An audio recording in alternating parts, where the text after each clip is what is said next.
Hello friends, good morning. আমি তমালি চলে এসেছি সকাল সকাল ছাদ বাগানে। একটা জবা গাছ দেখাবো। দেখেছেন, আগেও দেখেছেন, খুব কমন নাম, সবাই খুব হাসি ঠাট্টাও করেন নাম নিয়ে, কিন্তু এই ফার্স্ট টাইম এতগুলো ফুল আমার একসঙ্গে ফুটেছে। জানি না কী করে। আমি তো নর্মাল খাবার দিই, যেরকম খোল পচা দিই, ব্যালেন্স এনপিকে দিই, তাতেই ফুটেছে, কিন্তু অনেক ফুটেছে।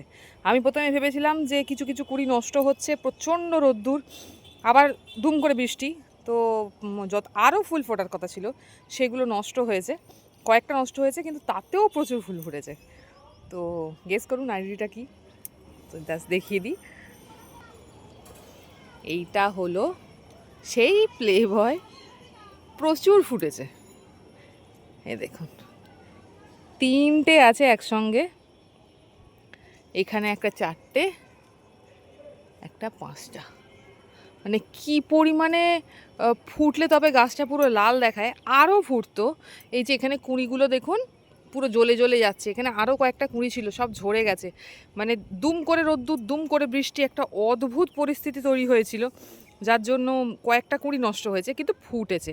আমি তো ভাবলাম কোনোটাই ফুটবে না হয়তো, কিন্তু একদম শেষে এসে দেখলাম যে না, ফুটেছে। সকাল সকাল দৌড়ে এসেছি, ওই জন্য আজকেই ফোটার কথা ছিল যে আদৌ ফুটছে কিনা। তো অনেকগুলো ফুটেছে, তা আমি তো হ্যাপি।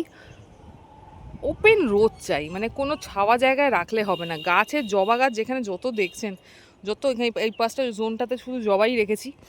জবা গাছের একটাই দরকার, ওপেন এয়ার, রোদ্দুর চাই, সানলাইটটা যেটা আছে যেন টপ থেকে একদম যেন পরিষ্কার আসে। কোনো ছাওয়া জায়গায় থাকলে ফুলে নানা ধরনের রোগ ধরে, পোকা ধরে। তো একদম পরিষ্কার যদি রোদ পায়, তাহলে কিন্তু এমনি রোগ পোকার কোনো আক্রমণ সেরকম নয়। মাঝে মাঝে একটু সন্তর্পণে রাখবেন, যাতে পোকা থাকলে নিজেই হাতে করে সরিয়ে নিতে পারেন। এখানেও দেখুন কয়েকটা কুঁড়ি কিন্তু নষ্ট হয়েছে, একদম যে নষ্ট হয়নি তা বলবো না। প্রচণ্ড রোদ্দুর ছিল, তার মধ্যে দুম করে একদিন শিলাবৃষ্টি হলো। তো ভিডিও দিয়েছিলাম, হয়তো দেখেছেন। তো ছোটো ছোটো হলেও তো শিলাগুলো পড়েছে, হয়তো সেটার জন্য কিছুটা ক্ষতি হয়েছে। যাই হোক, আমি তো হ্যাপি একসঙ্গে এতগুলো ফুল দেখে। দেবো, তুলে নেবো, কারণ এগুলো থাকে না, খুবই নরম পাপড়ি, তুলে ঠাকুরকে দিয়ে দেবো। কিন্তু তো তার আগে একটা ভিডিও করে নিলাম। আর এখানে তো হয়ে আছে আমার পুনে ভ্যারাইটির জবা, কত বড় হয়েছে গাছটা ভাবুন। এই গাছগুলো এরকমই হয়, দানাখাড়া টাইপের। অনেকে জিজ্ঞেস করছে দিদি কি বাজে দেখতে হয়ে যাচ্ছে গাছগুলো, কীরকম পাতা নেই কিছু না, দানাখাড়া টাইপের হয়ে যাচ্ছে, কিন্তু ফুল দিচ্ছে। তো এই গাছগুলো এরকমই হয়, যদি খুব পাতা চান তাহলে দেখবেন ফুল বেশি হচ্ছে না, আর যদি ফুল বেশি চান তাহলে দেখবেন পাতা বেশি হচ্ছে না। তো কোনটা চাইছেন, পাতা আর ফুল দুটো একসঙ্গে আমিও চাই, কিন্তু সবসময় সব ভ্যারাইটিতে হয়ে ওঠে না। দেখুন এগুলো কেমন ঝাঁকড়া হয়ে আছে, কিন্তু এইটা বহু পুরনো গাছ, ওই জন্য এরকম দানাখাড়া হয়ে আছে। মাটিতে থাকলে, গ্রাউন্ডে থাকলে তো অনেক লম্বা হতে পারে, টবে থাকলে তো অত হতে পারছে না। তো মোটামুটি এইটুকু হাইটেই বেড়ে আছে, কিন্তু তাও পাতা কম।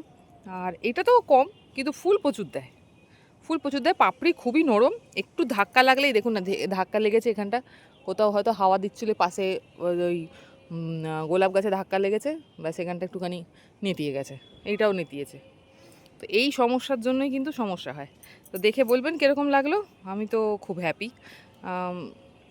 আজকে এইটুকুই, আগামীকাল আবার দেখা হবে অন্য কোনো গাছের ভিডিও নিয়ে।